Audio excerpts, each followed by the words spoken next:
The August sun beat down on Memphis even at 6 a.m., but inside Graceland, a different kind of heat was just beginning. Elsie Mae Jenkins, all of 19 years old, clutched her worn purse, her palms sweating more from nerves than the humid Tennessee air. She stood in the gleaming, surprisingly industrial kitchen, a stark contrast to the grand carpeted entrance she just walked through. Stainless steel counters stretched endlessly, massive ovens hummed, and the smell of fresh coffee mingled with something else, something sweet, like warm cinnamon rolls. "Morning, Elsie," a voice boomed, startling her. A woman with a kind, crinkly face and a spotless white chef's coat emerged from behind a mountain of mixing bowls.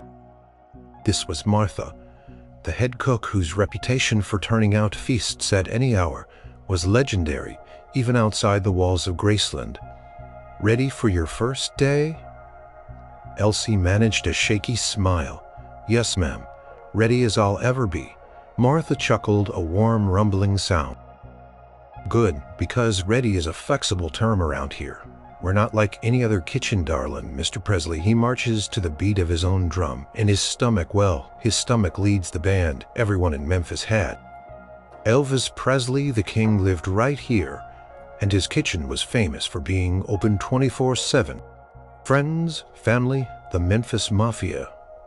They all ate whenever and whatever they wanted." Elsie had dreamed of being a cook since she was a little girl, helping her grandma make biscuits from scratch. Getting a job at Graceland was like winning the lottery, a chance to learn from the best and be part of something truly extraordinary. But the reality of it was hitting her like a freight train. "First things first," Martha said, handing Elsie a crisp white apron. "You learn the layout: fridges, freezers, pantry. We keep everything stocked like we're preparing for a siege. You never know when Mr. Presley might want a full Thanksgiving dinner at 3 a.m. Elsie's eyes widened. "Oh, it gets wilder than that, honey. Much, much wilder." The morning passed in a blur of introductions to the other kitchen staff, a couple of dishwashers, a prep cook named Jimmy who whistled show tunes off-key, and a sweet older lady who mostly baked, called Miss Helen. Elsie spent hours learning where everything was, from the industrial-sized bags of flour to the seemingly endless supply of bacon. She helped prep vegetables, chopped onions until her eyes watered, and learned how to properly peel 1,000 potatoes without losing a finger. By lunchtime, a flurry of orders came in, mostly for the household staff and a few early rising members of Elvis's entourage. Grilled cheese club sandwiches, big salads. It was busy but manageable. Elsie felt a surge of pride as she sliced tomatoes and arranged lettuce, contributing to the smooth operation. Maybe this wouldn't be so bad. Then, as the afternoon wore on and the kitchen settled into a quieter hum, Martha's walkie-talkie crackled. "Martha, honey, it's Nancy. Mr. Presley's awake, and he's got a hankering." Martha's eyes met Elsie's, a glint of amusement in them. "Here we go," she murmured. She picked up the walkie-talkie. A brief pause, then Nancy's voice, a little strained, came through. "A grilled peanut butter, banana, and bacon sandwich." She'd heard of it, of course. A legendary Elvis favorite, but the specifics: crispy like glass, not mushy. She imagined trying to grill a banana without turning it into a sad brown paste. Martha, however, didn't bat an eye. She simply nodded. Got it on its way. She hung up the walkie-talkie and turned to Elsie. "Your first official Elvis order, darling. And it's a classic. Think you can handle it?" Elsie swallowed. Her heart pounded like a drum solo. This wasn't just a sandwich. It was her first test, her first direct link to the legend living upstairs. Yes, ma'am," she stammered, trying to sound more confident than she felt. I'll give it my best." Martha pointed to a basket of ripe bananas. "Good. Pick one that's firm but not green. We've got the special bread in the pantry bottom shelf, and Jimmy, you get that bacon going. He wants it extra crispy today." The kitchen, moments ago quiet, sprang into action. Jimmy got a skillet sizzling, the smell of bacon quickly filling the air. Elsie carefully selected a banana, peeled it and sliced it lengthwise. Trying to keep the slices even, she found the specific brand of white bread, thick and soft as she worked. Martha watched, offering quiet advice. Don't press too hard when you grill the banana. Just a light golden crust. And remember, presentation matters, even for a sandwich. It's for the king, after all. Elsie laid the bread on the griddle, toasting it to a perfect golden hue. She spread a generous layer of peanut butter on one slice, then carefully arranged the grilled banana slices. Jimmy brought over a plate of bacon, each strip a perfect mahogany crisp. Elsie gently placed the bacon on top of the banana, then crowned it with the other slice of toast. She cut the sandwich diagonally, just like Martha had shown her for the club sandwiches. It looked glorious. Peanut butter, oozing slightly, the golden banana, the impossibly crisp bacon. It was a masterpiece of indulgence. Perfect, Martha said, inspecting it. She placed it on a silver tray, covered it with a dome, and handed it to a runner. Take this up to Mr. Presley pronto. As the runner disappeared, Elsie let out a breath she hadn't realized she was holding. I did it, she whispered, almost to herself. Martha smiled. You sure did, darling. And that's just the beginning. The kitchen at Graceland, it's more than just a place to cook. It's where the heart of this home beats. You'll see. Elsie looked around the bustling kitchen, the smells of bacon and coffee still lingering in the air. She thought about the king somewhere upstairs, about to bite into the sandwich she'd made. It was a strange, thrilling feeling. She was just a small cog in a very large, very famous machine, but for a moment she felt connected to something truly unique. She was tired, her feet ached, but a warm, quiet pride settled in her chest. This was going to be an adventure, and she was ready for whatever wildness Elvis Presley's next order might bring. Days turned into weeks, and Elsie found herself falling into the strange, wonderful rhythm of the Graceland kitchen. 24/7 nature of it was still a shock, sometimes showing up at 4 a.m. for a breakfast shift, or staying until midnight to help Martha with a late-night baking spree. But she was learning so much, and the atmosphere, though often chaotic, was always humming with life and laughter. She quickly became an expert in the famed peanut butter, banana, and bacon sandwich. It wasn't just a request, it was a constant. Sometimes Elvis would order 3 in a single day, sometimes 1 every few days. Each time the exact specifications would be relayed through the walkie-talkie. Crispy bacon, but not too crispy today. Or, he wants a little more peanut butter this time, Martha. Elsie learned to anticipate the subtle shifts in his preferences, almost like a secret language. One slow afternoon, after a particularly demanding morning of catering to a dozen or so members of the Memphis Mafia, who descended on the kitchen like a swarm of locusts, Elsie was cleaning the griddle. Martha was sipping a cup of coffee, looking out the large window that overlooked the back lawn. Martha, Elsie ventured. Why, the peanut butter and banana sandwich. I mean, it's good, don't get me wrong, but it's almost obsessive, Martha chuckled, turning from the window. Obsessive, honey. That's just Mr. Presley when he likes something. He really likes it, but that sandwich, that's special. It goes way back. Elsie paused her scrubbing. How far back? His childhood. I heard it from his mama, Gladys, bless her heart, when she was still with us times. Were hard for them, you know. Not a lot of money for fancy meals. Gladys, she was a resourceful woman. She'd make do with what they had. Martha pulled up a chair at the stainless steel prep table, gesturing for Elsie to do the same. It was comfort. It was a mama making sure her boy had something good in his belly. Elsie felt a lump form in her throat. She'd always seen Elvis as this larger-than-life figure, the king of rock and roll, surrounded by fame and fortune. But to imagine him as a hungry little boy eating a simple sandwich made with love by his mother, it humanized him in a way she hadn't expected. So when he orders it now, Elsie began. He's not just ordering a sandwich, Elsie. Martha finished, her gaze distant. He's ordering a memory, a taste of home, a hug from his mama. It's his comfort food. especially when things get heavy. Elsie thought about the times. The orders for the sandwich came in quick succession.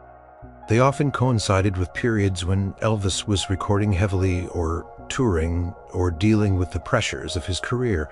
She remembered seeing the lights on in his bedroom wing late into the night, hearing snippets of music drifting down from upstairs. Maybe he wasn't just hungry. Maybe he was seeking solace. Does he ever come down to the kitchen? Elsie asked, her voice hushed. Oh, sometimes, not often these days, with so many people around. But in the early days here, he used to. He'd wander in barefoot, just looking for a snack. From then on, whenever a peanut butter, banana, and bacon sandwich was ordered, she put even more care into it. She imagined little Elvis, hungry and hopeful, and poured her own quiet understanding into each slice of banana, each strip of bacon. It wasn't just a task anymore. It was an act of empathy. One night, working a late shift with only Miss Helen, the baking expert, for company, an urgent order came through the walkie-talkie at 2 a.m. Martha, are you there? Nancy here. Mr. Presley needs a PB&B and he wants it like right now. He's had a rough night. Martha wasn't there. Elsie was the most experienced person on shift. Her heart leaped into her throat. This was it. Her first solo, late-night Elvis order. And it wasn't just a regular order. It was a rough night order. I'm here, Nancy, Elsie said, trying to keep her voice steady as she took the walkie-talkie. I'll get it ready. Is everything all right? He's just restless, Nancy's voice crackled back. He's got a lot on his mind. Miss Helen looked at her, her wise eyes full of understanding. Go on, darling. Making the best one yet. Elsie flew around the kitchen. She picked the perfect banana, toasted the bread to a precise golden hue, fried the bacon until it was shatteringly crisp. As she assembled it, she thought about what Martha had said. A taste of home, a hug from his mama, a comfort. She infused the sandwich with every ounce of care she could muster. When the runner came to collect the tray, Elsie watched him go, a silent wish for peace, accompanying the sandwich up the stairs. She didn't know what Elvis was dealing with, what burdens weighed on the king's shoulders. But for a few moments, she had the power to offer him a small measure of comfort, wrapped up in warm bread, sweet banana, salty bacon, and creamy peanut butter. Later that morning, as the sun began to peek over the horizon, another message came through the walkie-talkie. It was Nancy again, her voice softer this time. Martha, if you're listening, tell Elsie, thank you. Mr. Presley said that was the best sandwich he's had in a long time. Said it tasted just like his mama used to make.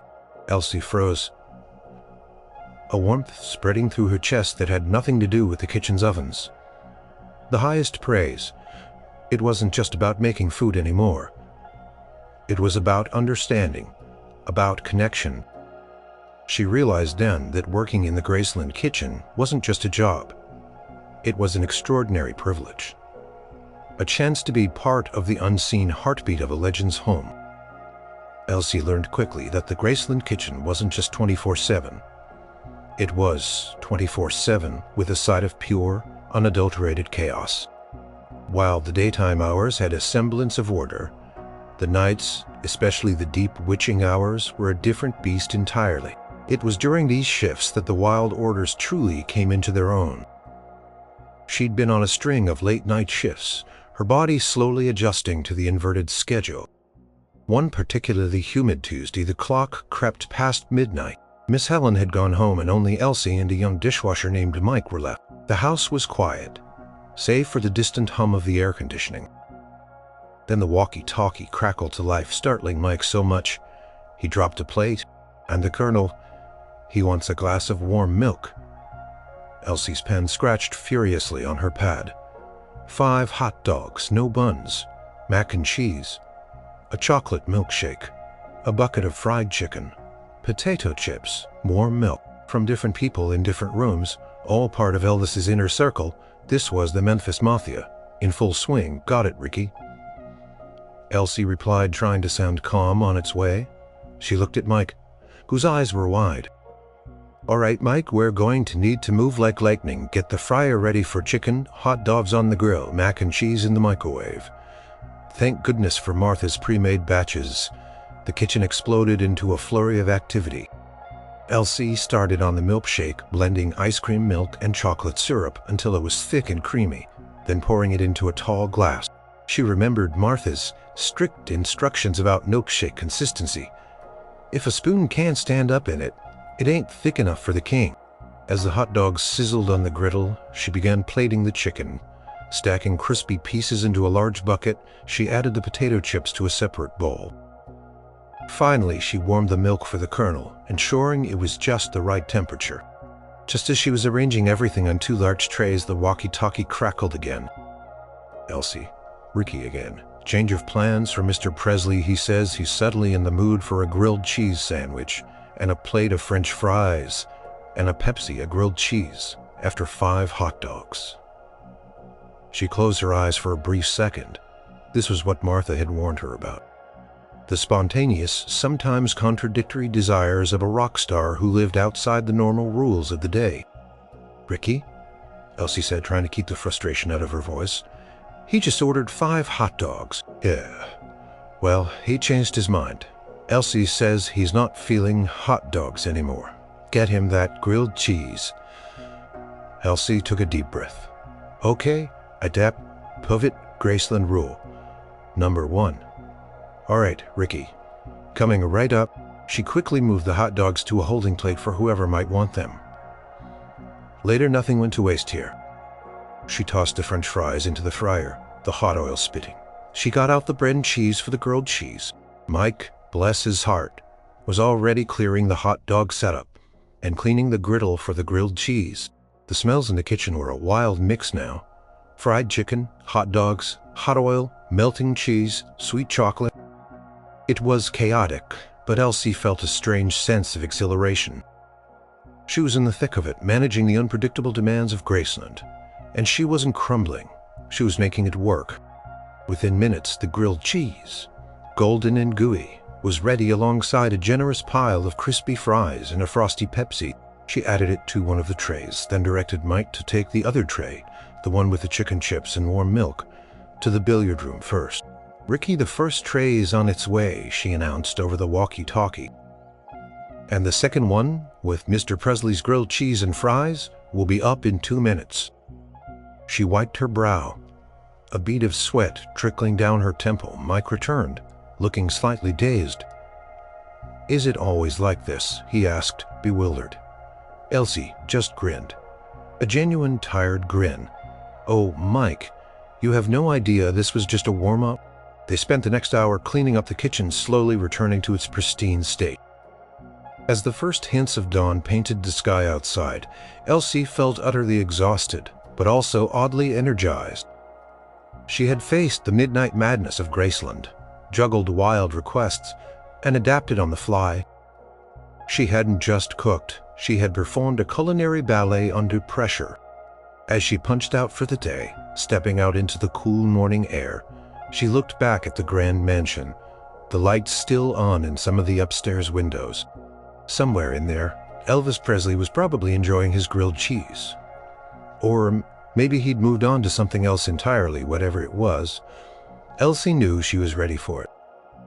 She was no longer just the new girl. She was a Graceland kitchen veteran, initiated into its wild, wonderful ways. And as she drove home, she knew she wouldn't trade it for anything. A quiet hush had settled over Graceland. It wasn't the peaceful quiet of a sleeping house, but the heavy quiet of a house holding its breath. Elvis had been holed up in his room for days, the only communication coming through nervous-sounding calls from his closest confidants. The orders from the kitchen were sparse, and when they did come, they were telling. Simple, bland foods, often left half-eaten. He was clearly going through one of his periods of melancholy, a shadow that sometimes fell over the king. Elsie felt it in the kitchen. Even Martha was quieter, her usual boisterous energy subdued. "He's got a lot on his mind," Martha would sigh, shaking her head. pressures they build up, sometimes food is the only thing that offers a little solace. One morning, the request came through from Nancy. "Martha, Mr. Presley asked for fried chicken, just a few pieces, and mashed potatoes. Nothing else." Elsie heard it and felt a pang. Fried chicken and mashed potatoes. Simple, down home, no frills, comfort food. It wasn't one of his usual wild cravings. It sounded like a plea for something familiar, something soothing. As Martha got the chicken going, Elsie found herself thinking what could make it extra special, what could truly reach him through the funk he was in. She remembered Martha talking about Gladys, about the taste of home.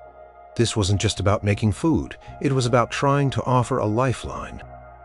"Martha," Elsie ventured, Do you think he'd like something with it? Something simple? Maybe a vegetable like collard greens?" Martha paused, turning from the bubbling fryer. "Collard greens, that's mighty specific, Elsie. He usually doesn't ask for much beyond the main dish when he's like this." "I know," Elsie said, a little hesitantly. "But it's real Southern comfort, isn't it? My grandma used to make them with ham hocks, slow cooked all day. They were always so warm and comforting." Martha looked at Elsie, really looked at her, and a slow smile spread across her face. "You know, Elsie, that's a mighty fine idea. His mama used to make greens, too. Never thought about offering them up, but sometimes, you just need something that reminds you of simpler times. I know her recipe by heart. It takes a while, but I could get them going." "Go on then, darling," Martha said, a renewed sparkle in her eye. "You get those greens simmering. We'll see if the king wants a taste of true Southern comfort." Elsie beamed. She pulled out the biggest pot, gathered the fresh collard greens, and found a smoked ham hock in the walk-in fridge. She meticulously cleaned the greens, chopping them just so, and then began the long, slow process of simmering them with onions, garlic, and the ham hock, letting the flavors meld and deepen over hours. The rich, savory aroma began to fill the kitchen, a smell that spoke of Grandma's Sunday dinners and deep Southern roots. She also made sure the mashed potatoes were extra creamy, whipped with plenty of butter and milk until they were light and fluffy. And when the fried chicken was done, she selected the crispest, juiciest pieces. Finally, the meal was plated. Golden fried chicken, a generous dollop of fluffy mashed potatoes, and a small, inviting side of the dark, tender collard greens. Glistening from their long simmer, it looked like a plate of pure, unadulterated love. When the runner, an older gentleman named George, who had been with Elvis for years, came to collect the tray, he raised an eyebrow at the greens. "Collards, Elsie? That's new for Mr. Presley." "Just an idea," Elsie said, a nervous flutter in her stomach. "Hope he likes them." George nodded, a small, knowing smile on his face. Sometimes new ideas are exactly what's needed. The afternoon wore on. Elsie cleaned up her mind, replaying the day. Had she overstepped? Was it too presumptuous to add something extra unasked for to a king's meal? Especially when he was feeling low. Then around dinner time, the walkie-talkie crackled. It was George. "Elsie. Martha, are you there?" "March. More than all right. Martha, Mr. Presley. He said it tasted just like his mama's. He ate every single bite." Elsie gasped, her hand flying to her mouth. Martha looked at her, her eyes twinkling. "Well, I'll be," she whispered. George continued, his voice a newsboy. "And he said, thank you, said it was exactly what he needed. And he's asking if Elsie would mind making some more for tomorrow." Elsie felt a wave of relief wash over her, followed by a surge of overwhelming joy. He'd eaten them. He'd appreciated them. He'd remembered his mama, and he'd asked for more. It wasn't just the food. It was the gesture. She had reached him. Elsie practically shouted into the walkie-talkie, feeling tears prick her eyes. "Tell him I'd be honored. I'll start them first thing in the morning." Martha put an arm around Elsie's shoulder, a squeeze that conveyed more than words. "See, darling," she said softly. "It's more than just cooking here. It's about feeding the soul. You got a gift for it, Elsie. A real gift." Elsie looked at the big empty pot where the greens had simmered. She realized then that her comfort food project wasn't just about cooking for a famous man. It was about nurturing, about caring, about using her skills to bring a moment of peace to someone who bore the weight of the world on his shoulders. She hadn't just cooked for the king. She had cooked for a person, a son remembering his mother, a man seeking solace. And in doing so, she had found a deeper purpose in her work than she ever imagined. The Graceland kitchen truly was the heart of the home, and she was unequivocally a part of it. Life at Graceland was never truly predictable, but Elsie soon discovered there was another, even more delightful source of wild orders. Lisa Marie, Elvis's beloved daughter, a tiny whirlwind of energy and charm, was just a little girl, and her food requests were as imaginative and unpredictable as her father's, but with an added layer of childish whimsy. One sunny afternoon, as Elsie was meticulously preparing a batch of Martha's famous fried pies, the kitchen door swung open, all pigtails and bright eyes, followed by a patient Nancy, her nanny. "Mama Martha, Mama Elsie." "Lisa Marie," chirped, her voice like tiny bells. Martha, who adored the little girl, immediately stopped what she was doing. "Well, hello there, sweetheart. What brings you to the kitchen today?" "Lisa." Marie bounced on the balls of her feet. "Daddy says I can have anything I want for a snack. And I want a sandwich." Elsie smiled, simple enough. "What kind of sandwich? Sweet pea?" Lisa Marie tilted her head, thinking deeply. "I want a peanut butter and jelly sandwich, but the peanut butter has to be on one side, and the jelly on the other side. And it has to be cut into stars." Elsie blinked. Peanut butter on one slice, jelly on the other, and cut into stars. This was not a regular sandwich, but a challenge was a challenge. "Stars, you say?" Elsie said, exchanging an amused glance. She found the star-shaped cookie cutters, then carefully spread peanut butter on one slice of white bread and grape jelly on another. She pressed them together, then carefully cut out several perfect star shapes. Lisa Marie watched with rapt attention, her eyes wide with wonder. "Oh, they're so sparkly," she exclaimed, picking up a star. "Thank you, Mama Elsie." Elsie laughed, her heart melting a little. Cooking for Lisa Marie was a pure joy. There was no pressure, just the simple delight of making a child happy. Over the next few months, Lisa Marie became a frequent visitor to the kitchen, often accompanied by Elvis himself, who would simply stand at the doorway, a fond, adoring smile on his face, as he watched his daughter interact with the staff. It was in these moments that Elsie saw a different side of Elvis, not the king, but a doting father, completely wrapped around his little girl's finger. Lisa Marie's orders continued to be wonderfully inventive. One day she wanted a rainbow toast, different colored sprinkles on buttered toast. Elsie found every color of sprinkle imaginable and made a masterpiece of sugary bread. Another time it was green eggs and ham, inspired by Dr. Seuss. Elsie used a tiny bit of food coloring to turn the scrambled eggs green and fried up some small pieces of ham, just for her. The staff loved accommodating Lisa Marie's requests.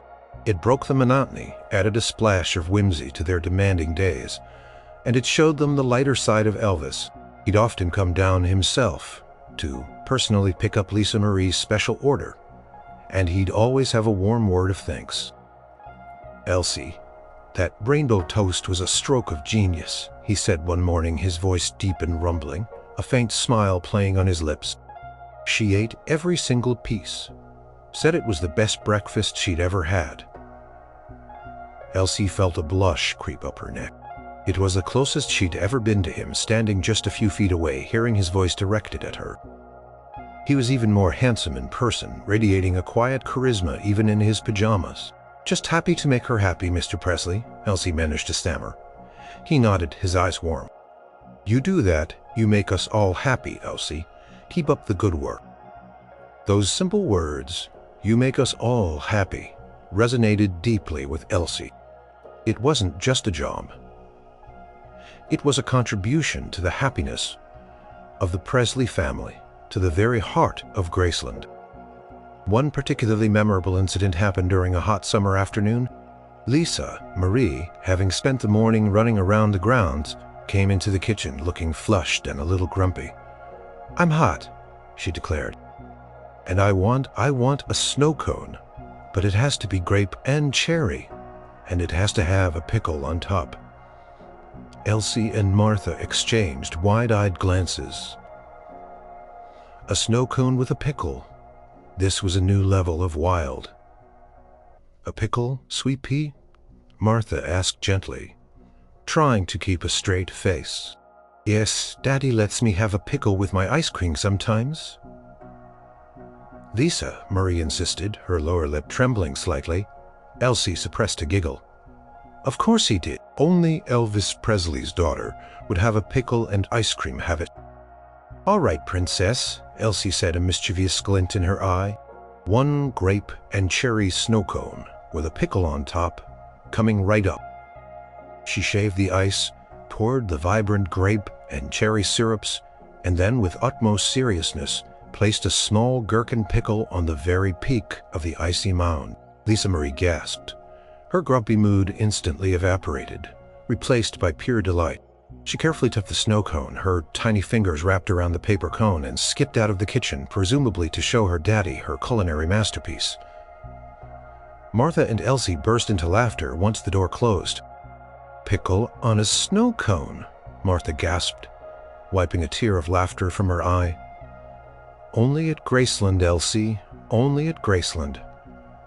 Elsie grinned, feeling a warmth spread through her. Working at Graceland wasn't just about cooking. It was about being part of a family, a very unusual, very famous family, but a family nonetheless.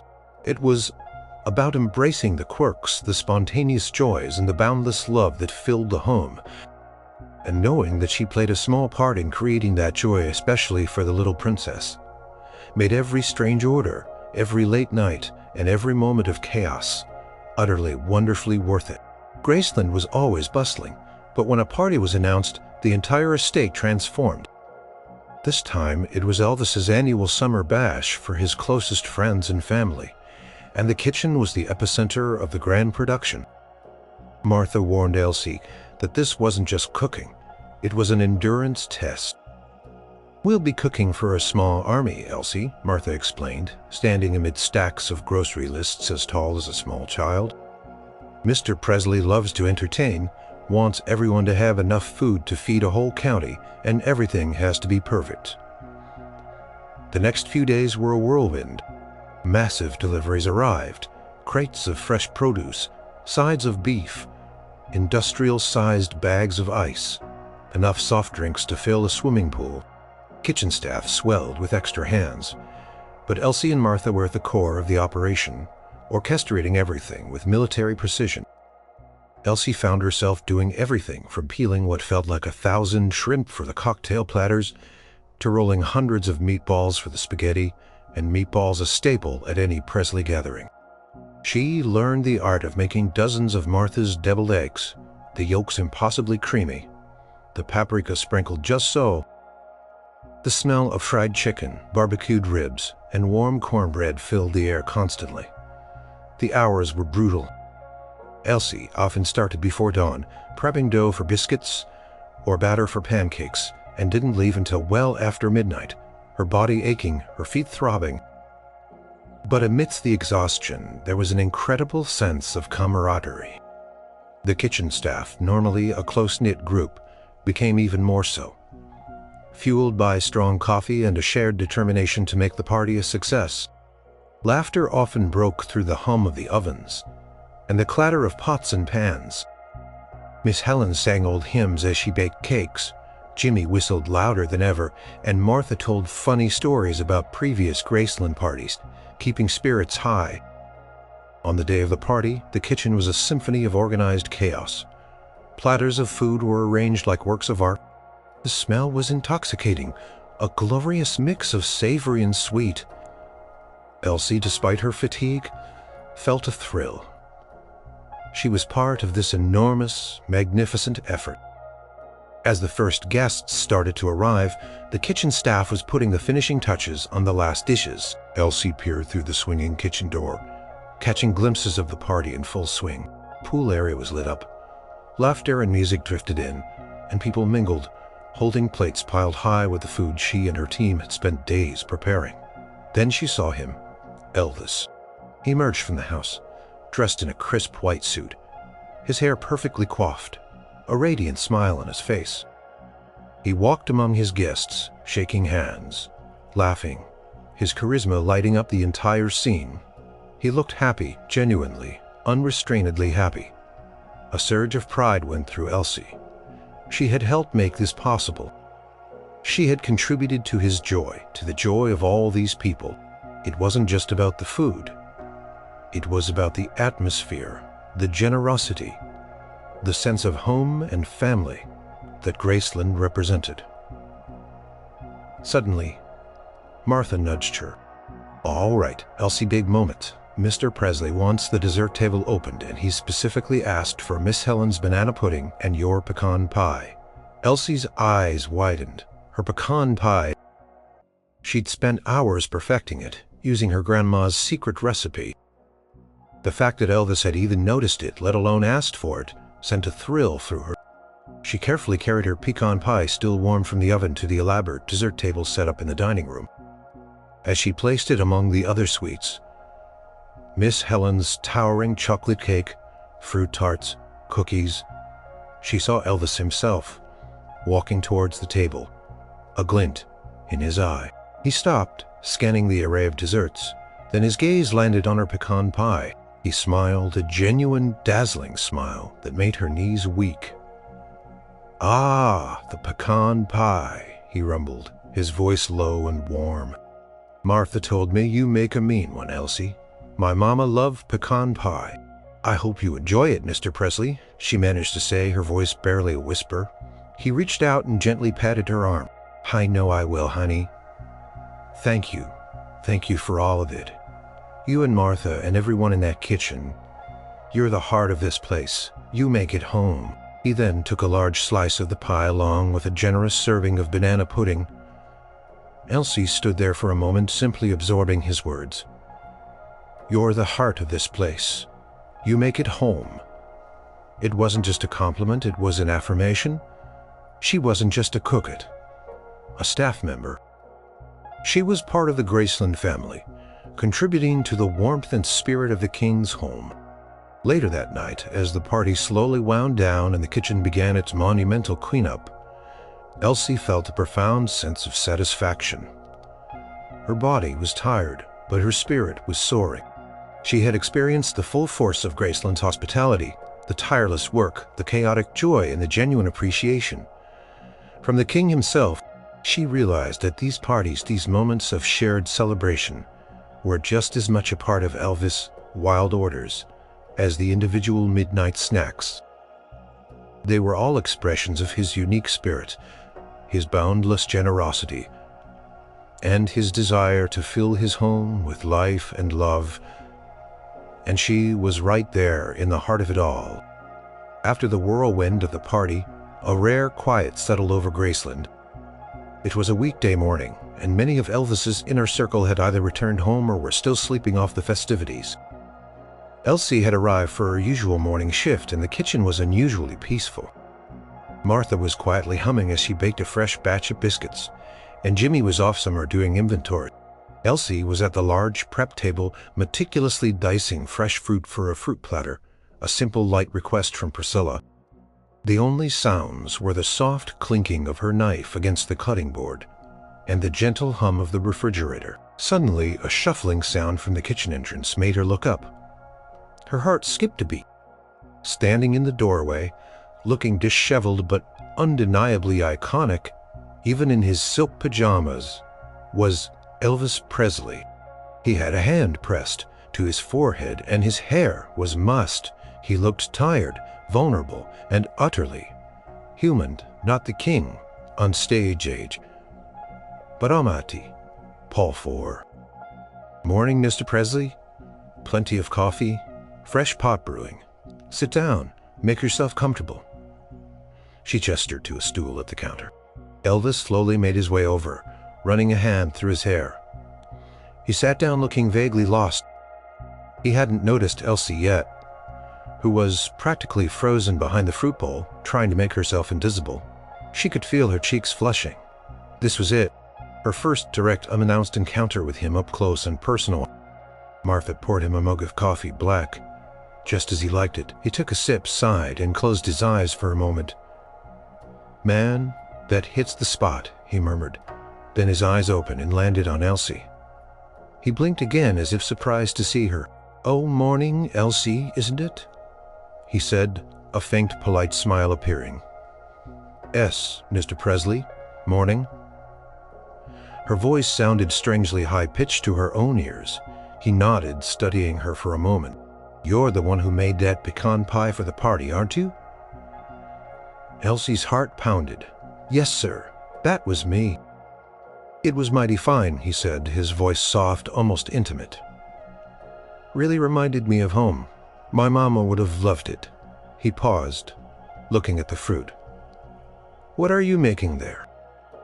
"Just a fruit platter for Mrs. Presley, Mr. Presley," Elsie replied, trying to sound professional and not like a starstruck teenager. He leaned forward slightly, his eyes still a little unfocused from sleep.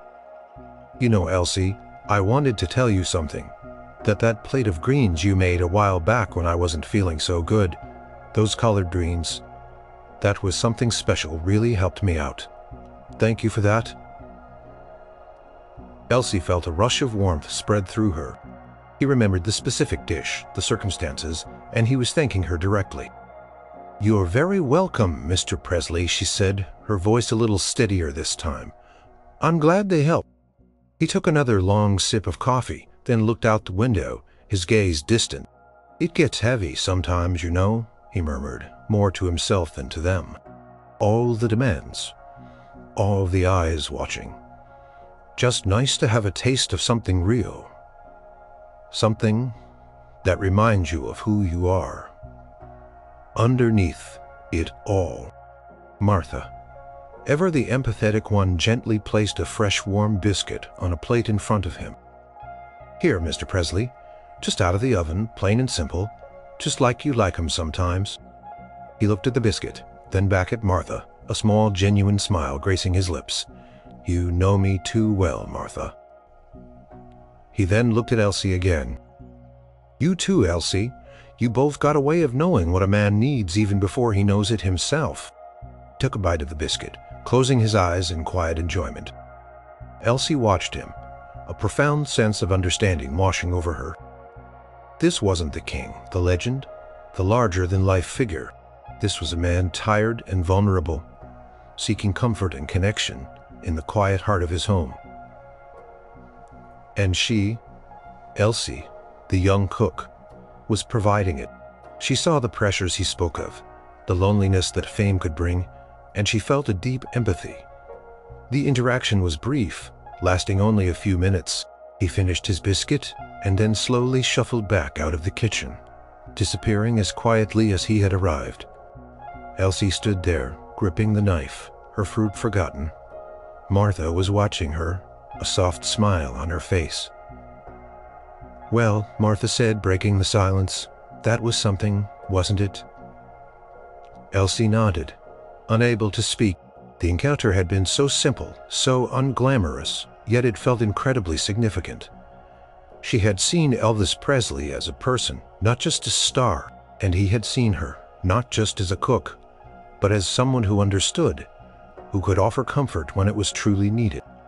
She picked up her knife, again resuming her dicing, but everything felt different. The fruit, the counter, the entire kitchen It all seemed imbued with a new sense of purpose. She wasn't just preparing food, she was part of the quiet, comforting rhythm of Graceland, a rhythm that sustained the king and his family. The memory of his quiet gratitude, his vulnerability, and his genuine thank you would stay with her. A treasured moment from a quiet morning in a very extraordinary place. The quiet morning encounter with Elvis had a profound effect on Elsie. It solidified her understanding of her role in Graceland, not just as a cook, but as someone who provided comfort and familiarity in a world that was constantly demanding and unpredictable. This newfound insight made her more attuned to his patterns, his moods, and how they influenced his wild orders. She noticed, for instance, that when Elvis was working on new music, his orders became more experimental. He'd request strange combinations, almost as if his creative energy spilled over into his food choices. One afternoon, the walkie-talkie crackled with Nancy's voice, a hint of amusement in it. "Elsie, Mr. Presley has a new craving. He wants a fried bologna sandwich, but with peanut butter and grape jelly. And onion rings on the side." Elsie stared at the walkie-talkie, fried bolognas. That was a wild one, even for Elvis. Martha, who was kneading dough for bread, just shook her head, a smile playing on her lips. "Sounds like he's trying to write a new hit, Elsie. When he's creating his taste buds, get adventurous." Elsie chuckled. "All right, a true Graceland special then."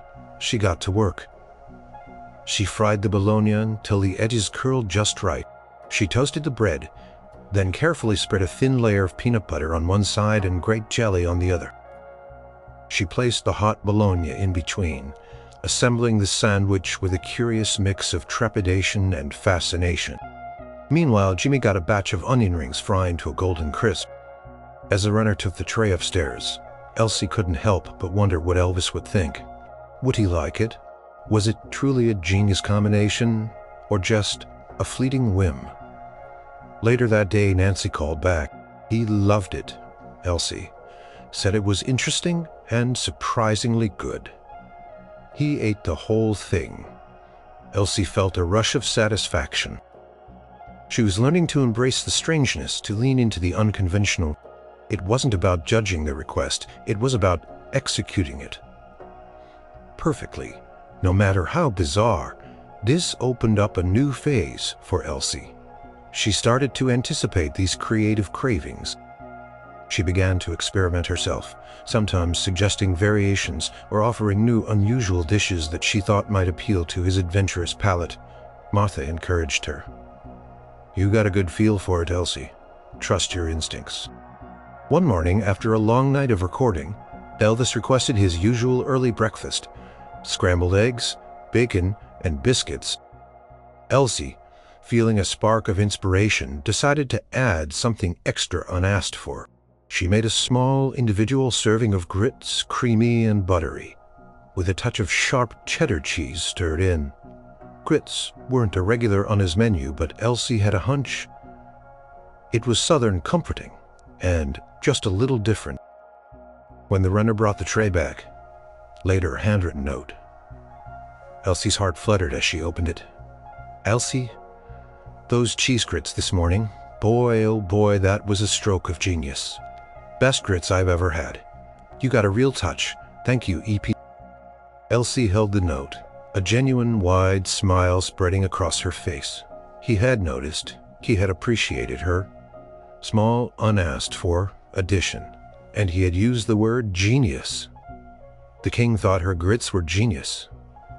This was beyond anything she could have imagined. It wasn't just about making him happy. It was about proving her own culinary skills, about growing as a cook and earning the respect of one of the most famous men in the world. Martha walked over, seeing the note in Elsie's hand. "What's got you grinning like the cat that swallowed the canary?" Elsie handed her the note, her eyes shining.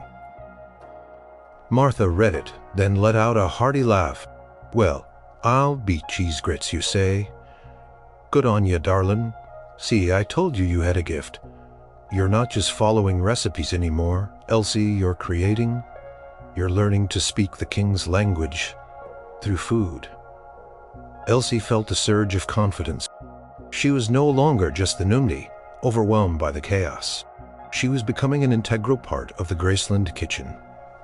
A trusted member of the team capable of understanding and anticipating the unique desires of its most famous resident. The wild orders no longer felt like daunting challenges. They felt like opportunities for creativity, for connection, for continuing to learn and grow in the most extraordinary kitchen she could ever imagine.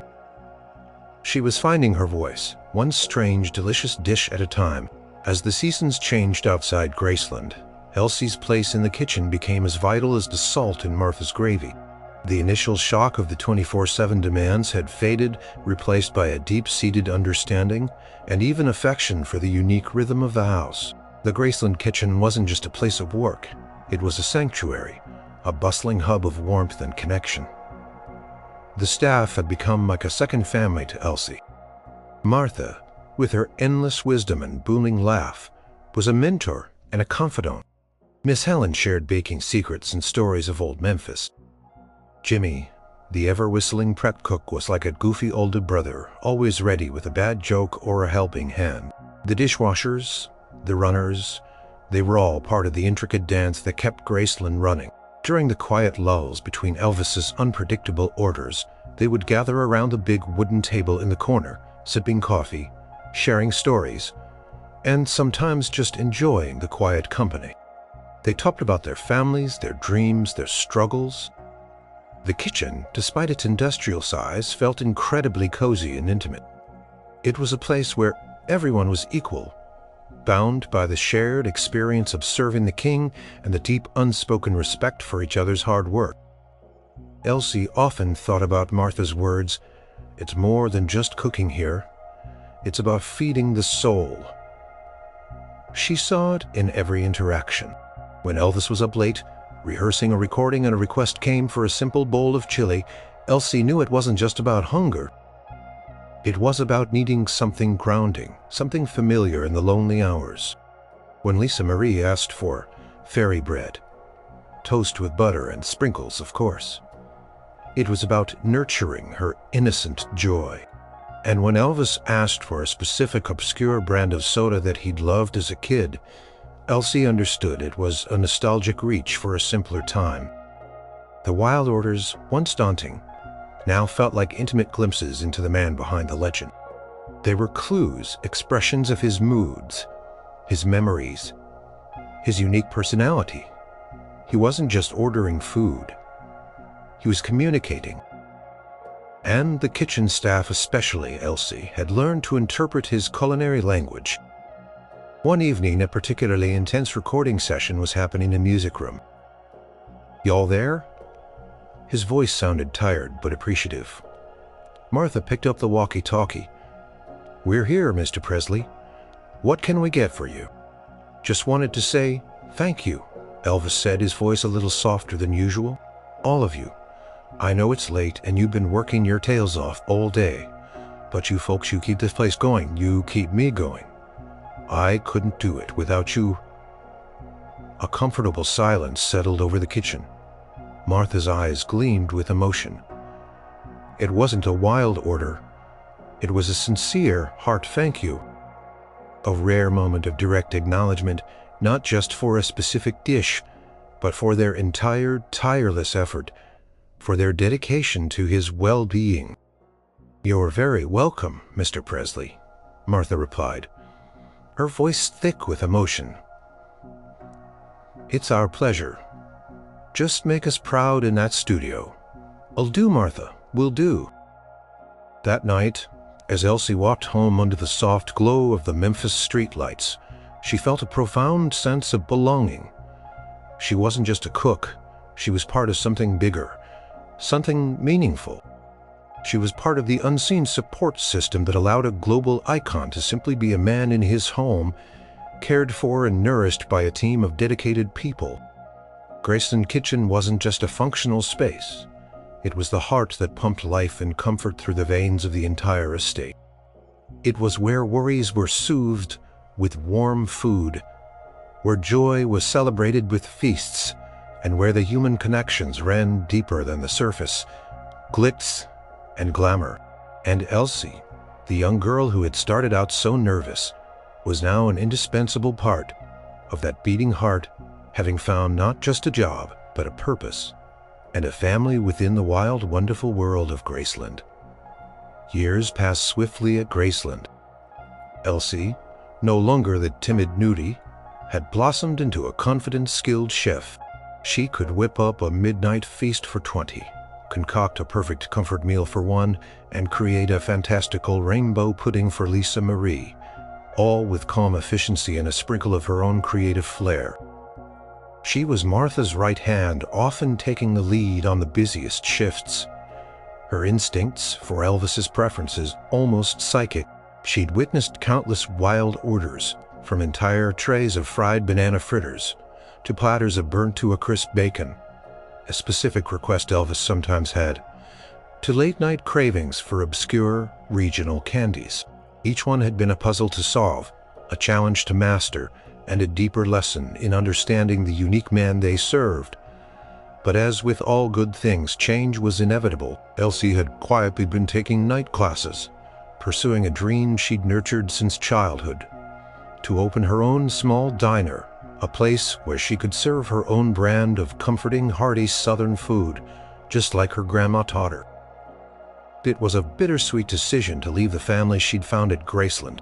She spoke to Martha first, one quiet morning, over coffee, the same counter where Elvis had once asked for his morning brew. "Martha," Elsie began, her voice a little shaky, "I've been doing some thinking and I've decided to open my own place, a diner called Elsie's Kitchen." Martha's eyes, full of years of wisdom, widened slightly, then softened. She reached across the counter and took Elsie's hand. "Oh, darling," she said softly, a mix of pride and sadness in her voice. "I knew this day would come. You're too talented to stay a number two for long. You got a fire in your belly, Elsie, a real culinary spirit. Telling Elvis and Priscilla was harder." Martha arranged a meeting for her, a small private moment in the breakfast nook. Elsie stood, nervously clutching her hands. "Mr. Presley, Mrs. Presley," Elsie began, her voice trembling slightly, "I wanted to thank you for everything. This has been the most amazing experience of my life, but I've decided to pursue my dream. I'm going to open my own restaurant." Elvin nodded. His gaze was kind.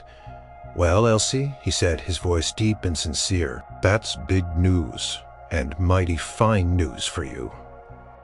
You've been a blessing to this house. You know that you always knew just what to make, even when I didn't. That's a special gift." Priscilla smiled warmly.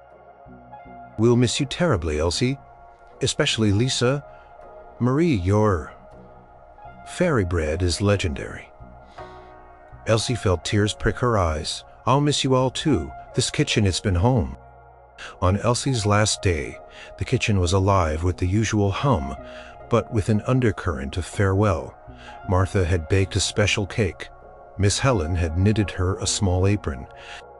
Jimmy had composed a farewell song, terribly off-key but heartfelt.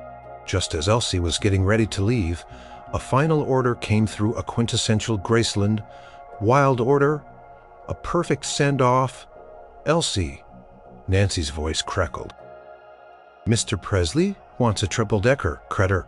I could grill their Crete pitcher, but he wants a Chester Berkstery Sockwick. But the banana has to be perfectly soft." It was Elvis's way of saying goodbye, of showing his affection through the very thing that had defined her time. She got to work, her hands moving with practiced ease and a quiet reverence. She selected the best bananas, fried the bacon to absolute perfection, toasted the 3 slices of bread. She spread the peanut butter generously, layered the banana and bacon with care, and then using a large, clean cookie cutter, she carefully pressed out a perfect 3-layered heart. It was a masterpiece of comfort and love. She placed it on a silver tray, covering it with a dome. As the runner came to collect it, Elsie looked at Martha, her eyes shining. "He knows," she whispered. Martha nodded, a tear tracing a path down her cheek. "He absolutely knows, darling. You've made your mark here, Elsie, a delicious, heartwarming mark."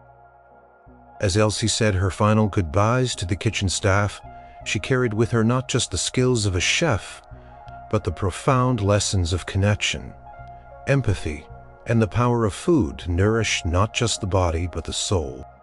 She had learned that even in the most extraordinary of places, the simplest acts of care and comfort could leave the most lasting impressions. Months later, Elsie's kitchen opened its doors. It was small, cozy, filled with the aroma of home-cooked goodness. And, prominently displayed on the wall, framed and cherished, was a small handwritten note that read, "Best grits I've ever had. You got a real touch, thank you." And sometimes late at night, as Elsie cleaned her own kitchen, she'd find herself humming, and if she listened closely, she could almost hear the distant happy hum of the Graceland kitchen. Still open 24/7, still turning out wild, wonderful orders, keeping the heart of the home beating one perfect, comforting dish. And she knew without a doubt that a piece of her heart would always remain there, in the vibrant, unforgettable kitchen of Graceland.